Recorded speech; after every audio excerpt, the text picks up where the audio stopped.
కానీ హోమియోపతి అంటే లేట్‌గా తగ్గుతుంది. Time taking compare to English medicine అనేది ఉంటది గదా! సో, దానికి మీరేం జెప్తారు? ఇప్పుడు షుగర్ వ్యాధి ఉందనుకోండి పేషెంట్‌కి. షుగర్ వ్యాధి పేషెంట్‌కి ఉంది. షుగర్ వ్యాధి వల్ల వేరే వేరే ఆర్గన్స్ గూడా ఎఫెక్ట్ అయితాయి. అవును.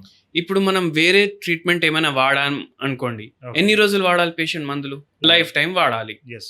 ఇప్పుడు హోమియోపతి డాక్టర్ దగ్గర వచ్చి ఓకే. ఆ పేషెంట్ మందు వాడిండ్రు అనుకోండి. ఓకే. మనం 1 ఇయర్ నుంచి 3 ఇయర్స్ వాడాలి అనేసి చెప్తాం. ఇప్పుడు మీరే పేషెంట్. నేను ఇట్లా 1 ఇయర్ టు 3 ఇయర్స్ మీకు వాడమని చెప్తే ఓకే. మీకు ఏమనిపిస్తది? అరే! నేను 3 ఏండ్లు మందులు వాడాల్నా? ఈ రోగం ఉంది 3 ఏండ్లు మందులు ఎవరు వాడతారు? ఇంత మెల్లగా తగ్గుతదా అని మనకనిపిస్తుంది. కానీ మనం ఇది ఆలోచిస్తలేం. వేరే దాంట్లో లైఫ్ టైమ్ మందు వాడుతున్నాం గదా! అయితే ఏది ఫాస్ట్?